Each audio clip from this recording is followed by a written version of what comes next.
Now, in less than 4 weeks, we'll go to the polls and vote whether or not to abolish the Seanad. The government says the upper house is too expensive and is not an effective watchdog. Former Taoiseach and Minister for Justice Michael McDowell is a member of Democracy Matters, and they say abolishing the Seanad will mean there'll be nobody to make the Dáil accountable and will grant the government absolute power.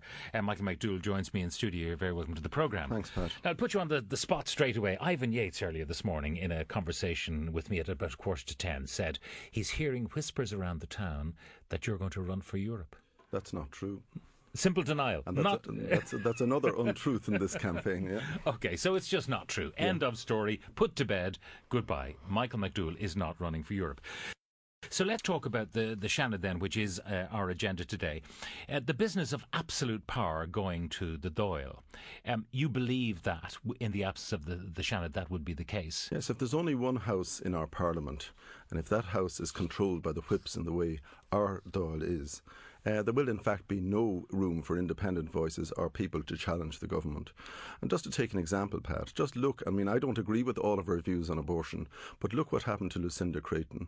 She was effectively thrown out of her job, thrown out of her office, and then told she will not be selected again to be a candidate by the Fine Gael party, in circumstances where she did what any congressman in the United States is free to do, or any parliamentarian in Britain is free to do, and that is to vote in accordance with their conscience. But the whip system is there for a reason. I mean, yes, during that particular debate, we pointed out, I think, on a number of occasions that it offered a fig leaf to those who would say, I'm only voting for it because the whip is in place. I'm a loyal party member, so it allows things to happen. Yeah, that's a cowardly approach, if you don't mind me saying so.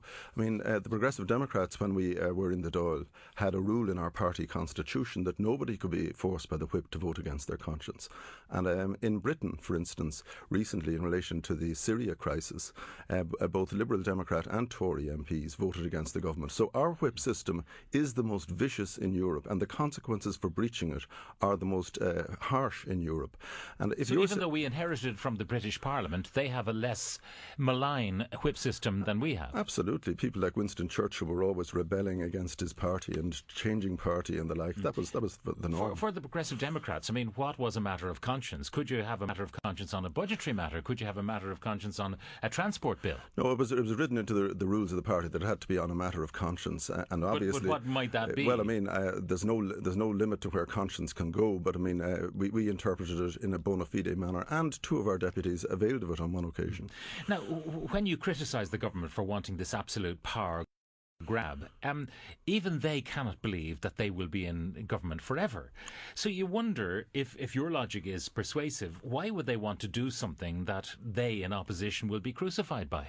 Well, I mean, they don't believe that they would be dominant in a reformed Seanad such as is being proposed by Fergal Quinn and Catherine Zappone, and they are hopeful that they will be re-elected. I don't believe they will. No, but eventually, even if they are re-elected, the election after that, in the way of things, they will not be re-elected. Yes, why would they create a stick to beat themselves with? Well, that's a very good point, Pat. And I mean, we have to look at the situation that Jerry Adams could be the next Taoiseach.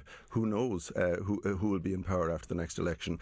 And commitments and promises made by this government about how they intend to run this Dáil will not have any constitutional status. I noticed today in the Irish Times, Pat, there's a story that they are planning to have some kind of procedure whereby before they publish bills, they'll invite people in the public to comment on them, and they'll have some kind of process.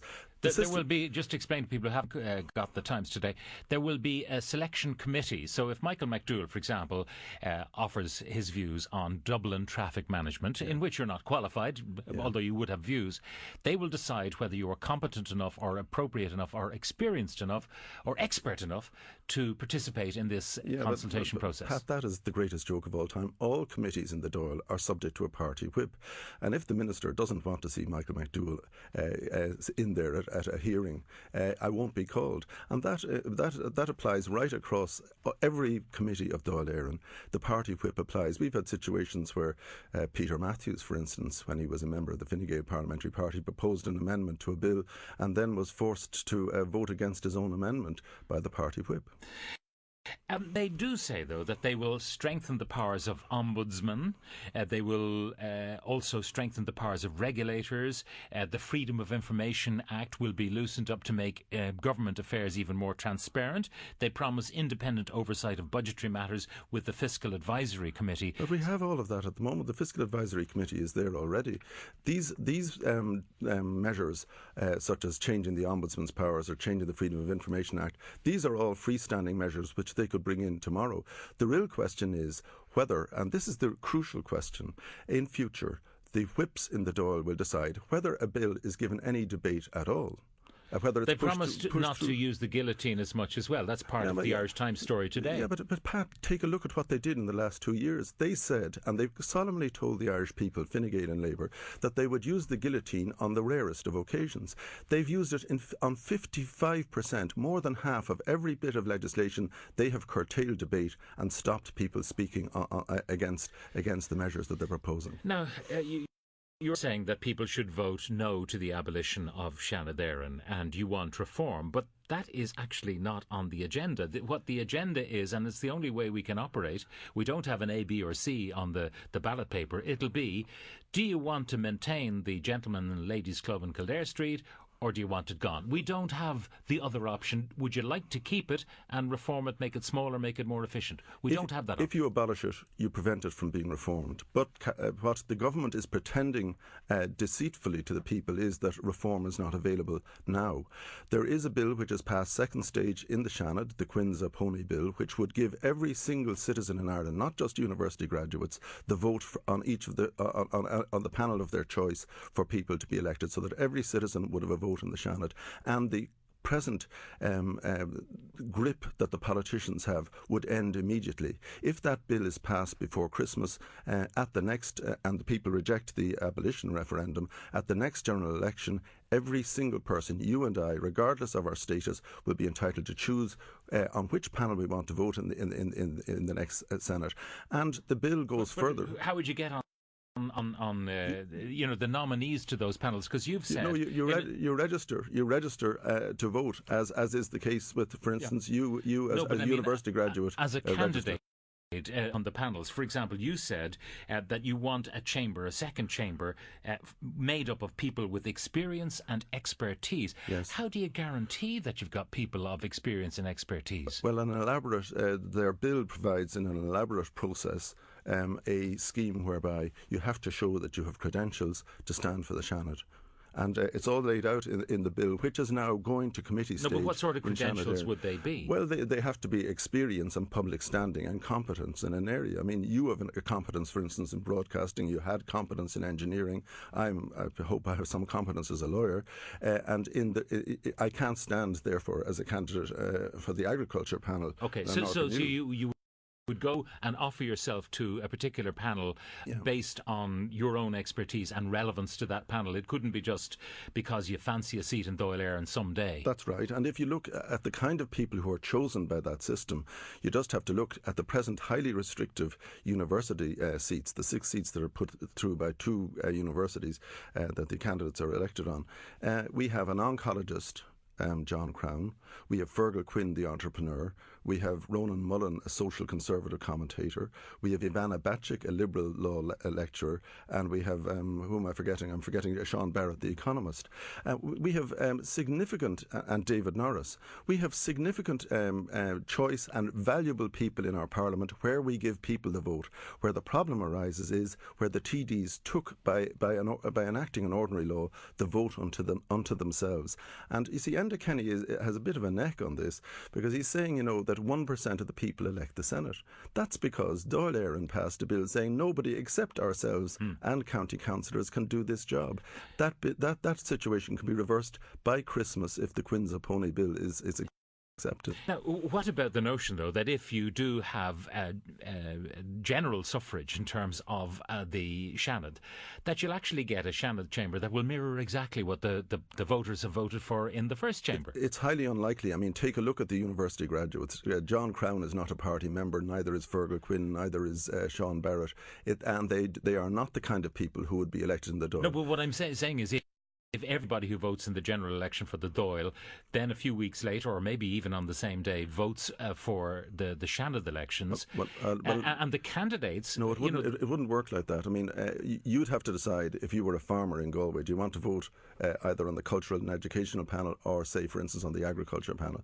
And so you'll only vote on the one panel. It's one person, one vote, yeah. And if you want, and you and I are both university graduates, if we want to vote on the university panel, we don't get a vote on any of the others. Yeah. Isn't it likely, though, that the political parties will stuff the candidates in those panels with their own people? Well, I mean, the political parties have often tried to stuff the Senate, the university Senate seats, and they've failed miserably. Only a tiny minority of them have been overtly political, and the people, when they're given their chance to put in somebody who'd make a difference, say, for instance, like an oncologist like John Crown, they put him in, and they don't ask John, what are your party political allegiances? And in fact, if he had stood as a Fine Gael or a Fianna Fáil or a Labour or whatever kind of a candidate, he'd probably have lost. You said the arguments for abolition are false, threadbare and illegitimate. Yeah. And now I'm happy enough to take false and threadbare because that's polemic, if you like. But illegitimate, and you're a lawyer, what do you mean by illegitimate? Well, for instance, if you put up on a poster, and they're all around Dublin, expensive posters, €5 ago, up on the lampposts, saying save 20 million. And it's not true that you'll save 20 million. You're fooling the people, and it's not legitimate to try and fool the people in the way that some of the posters are doing. They have made the point, maybe not shouting from the lampposts as much, that the 20 million ultimately will be saved in time when, the printing costs are pared down and fewer people are employed, fewer porters and so on. But that with respect is rubbish. First of all, they've for instance even thrown into it the pensions, which could take 20 or 30 years to go through. But as I say, in time. Yeah, but let's remember on the in time argument, Pat, that this referendum will leave the present Seanad in existence for 3 years. Now, during those 3 years, the political parties, the political party funding system, they will have received over 40 million euros in grants from the Exchequer. During that period, over 10 million will have been spent on political special advisors, some of whom are earning 158,000 and the average of whom is earning 91,000, who are responsible to nobody, and they are people who we don't know what work they're doing. We don't know whether they're productive or not. They are earning 1.5 to 2 times or 3 times in some cases what a senator is getting, and those party political advisors are going to stay in place. But not 1 cent is going to be saved between now and 2016. But we are going to be asked to spend 14 million euros on this referendum. So you're spending 14 million to save potential 20 million in time. Yeah, and I mean, it was a grubby deal, to be honest with you. They got a lot of senators who were subject to their party whip to say, we'll leave you in place for 3 years. The nation's in crisis, we need the money, but we pay you for the next 3 years until 2016, and we will reform nothing. At the same time, there are countries that manage very well, thank you very much, without a second chamber. Small countries, Denmark, Finland, do very well. They don't need a second chamber. Why do we need it? They have an entirely different system. And for instance, in Denmark, local municipalities and councils run education, social welfare, health and all the rest of it in a way that we don't permit in this country at all. Their system of government is quite dramatically different from ours. But I mean, you only have to look at what will happen if the Dáil is the only component of the Oireachtas after this. At the moment, Pat, no EU legislation is being scrutinised by anybody, and I don't see Ming Flanagan or Michael Healy-Rae or Michael Lowry putting up their hands to say that they want to spend their afternoons in a committee room running through EU directives. That's the kind of work that the Seanad should be doing. And again, going back to Lucinda Creighton, she produced a report saying that the Dáil, post the Lisbon Treaty, was failing abjectly to carry out its functions. Who is going to do this work? Just on the subject of Lucinda Creighton, the former Minister for European Affairs, what did the Senate do for Lucinda in her hour of need? Well, the Senate had, I don't know what they could do because, I mean, she was a member of a different house.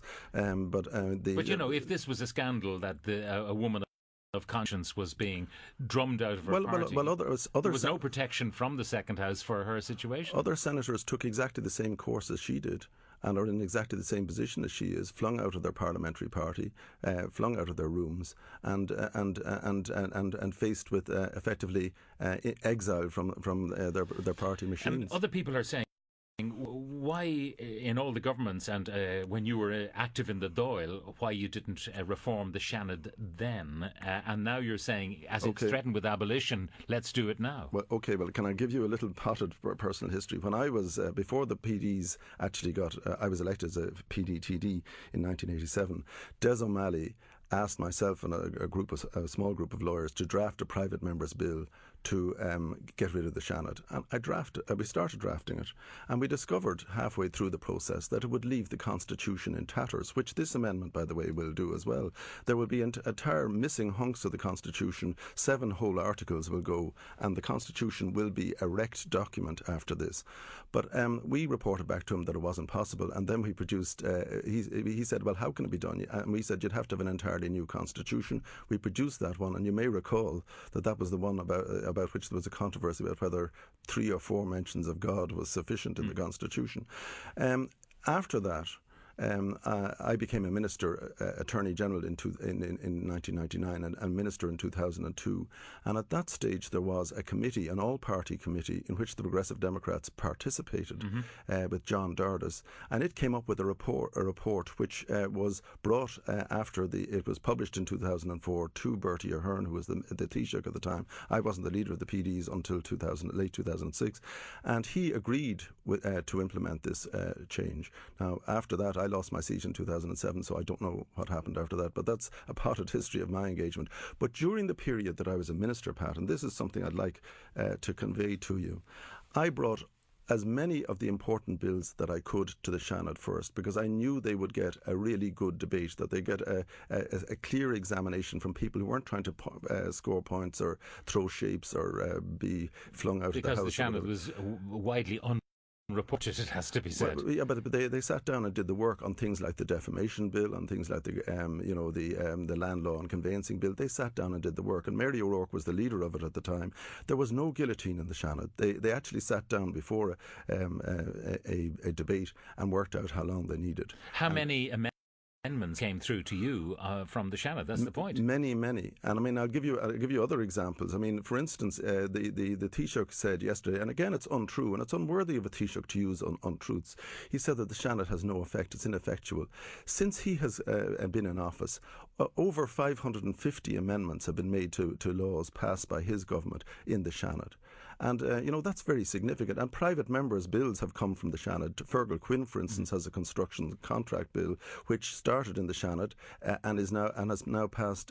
It took a long time. It did, because the government was indifferent to his bill and was much more concerned with guillotining through their own bills. But can I also point out to you that many really important bills, like the residential property tax, the local the house tax, that was guillotined through with a tiny debate of less than 48 hours. But if the First House was doing its job properly, I mean, you mentioned a few people like Michael Lowry and Michael Healy-Rae and Ming Flanagan having no appetite to do the kind of that's detailed... unfair perhaps of me to mention them, because I don't believe that any government TD wants to spend hours coming up to the next general election. But if we're paying them substantial sums in salaries, shouldn't they be doing that kind of work instead of maybe running after their constituents and doing the parish pump part of their jobs with most of their time and doing very little of the legislative part of their work with their time? They're not being paid really to do that first bit more than the second bit. Well, I can tell you from experience, Pat, if one took the view, only a few people like the late Professor John Kelly could take the lofty view that you take. I mean, I lost my seat on 3 occasions. I was elected 3 times and I lost my seat 3 times. Because you didn't do the constituency work. I concentrated on national politics, and I have no doubt that if I'd spent more time, the 27 votes by which I lost my seat on one occasion, I'd have got them if I'd attended more. So the realpolitik for politicians in multi-seat constituencies is there's always someone at their back. There is, and if it's not from another party, it's from their own party. And I mean, they can't afford to just simply take a lofty view and say I'll stay up in Dublin and sit at committees looking at directives from the European Union. Some of the texts, surely senatorial pensions should go with the Senate. Well, I'm sure there are legal entitlements to things. That's from D. McMahon. I don't believe. I think the Senate is a part-time activity. I think it's well, not. Well, it's not a full-time I had a activity. debate about this earlier on another programme, and it was pointed out to me, yes, it could be part-time if everyone's living in Dublin. You know, if you've got a surgeon who's part-time can nip into the Seanad for 3 nights when a debate is on, or if they're a school teacher or whatever, after hours debating. If you live in Castle Island, you don't have that option to be a part-time senator. Well, that's true, but it is supposed to be a body in respect of which, I mean, for instance, trade unionists like Michael Mullins and people like that, general secretaries of trade unions were in it, Joe Toole. People have occupations. John Crown is an oncologist, Fergal Quinn but ran they all live supermarket. in Dublin. That's the point. Look, the house cost $6 million and expenses in salaries, and you know, Yes. so And even though it's not 20 that was claimed, it's still a lot of money that could be saved at the stroke of a voter's pen. It is, and I mean, I'm not going to say that 6 million is nothing, but it's €1.60, which is the price of a 2-litre container of milk for every citizen per annum. That is what we're really talking about here, and for that we are being asked to throw away all the safeguards. Okay. And you and I haven't talked about the real safeguards, constitutional safeguards that the Senate provides in our constitution.